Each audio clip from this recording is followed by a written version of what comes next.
What is up, YouTube? Welcome to this Legion episode review. So, a very strange episode this week in Chapter 3, and to be honest, I don't think any of the episodes so far, including this one, have actually bowed down to the norms of network cable television. So, really this show is pretty insane, and, well, I guess the character and the story does certainly suit the storytelling method, and I think that, well, this show would probably be a bit naff if they didn't go crazy and actually have interesting story techniques and plot lines and ways of showing the story, like they did this week, where it was all pretty much set inside his head.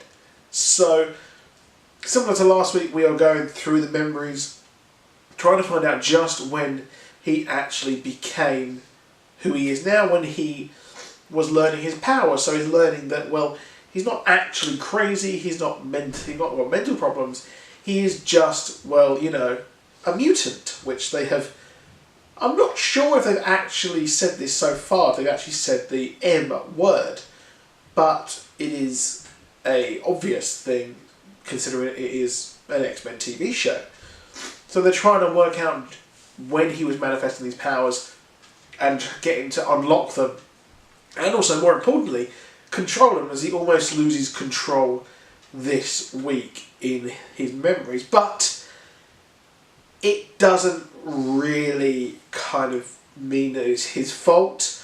I think that this is the yellow-eyed thing which is screwing him up. And I think this is the thing which is like causing all of these problems that he's had in his life and kind of exacerbating his powers, as we saw him in the memories. And it's just crazy, and I think that this is going to be the key to unlocking just what his powers are and why he has had so many problems as he has grown up.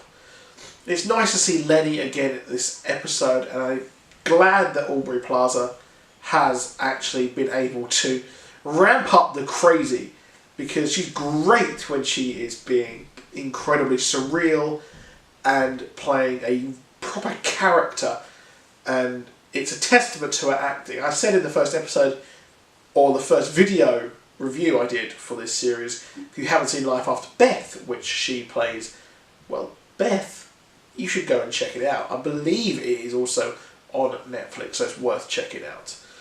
But this episode also gives us an insight to Mrs. Bird.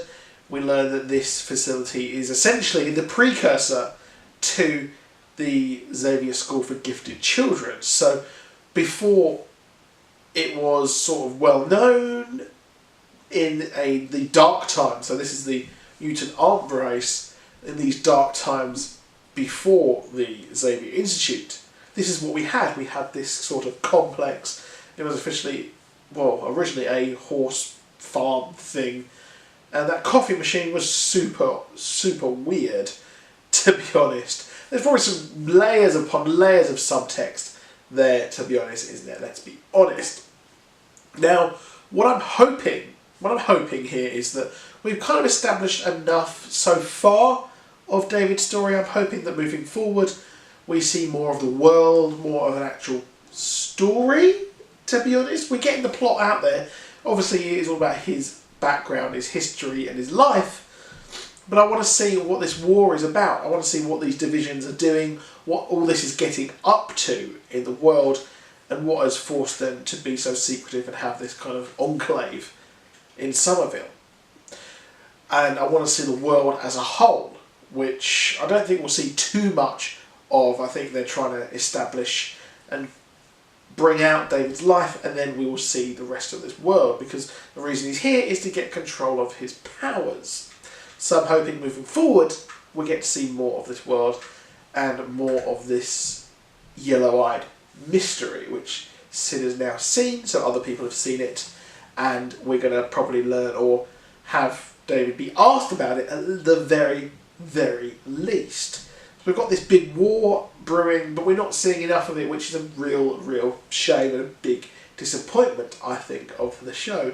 But the show as a whole how it is telling its story, the shots, everything is just amazing, and it is nice to see something creative and incredibly different to what we've seen in the X-Men mythology, especially in the live action department.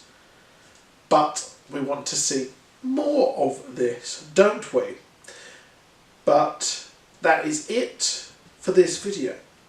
Please do drop a like, please do subscribe, and I'll see you soon. Goodbye.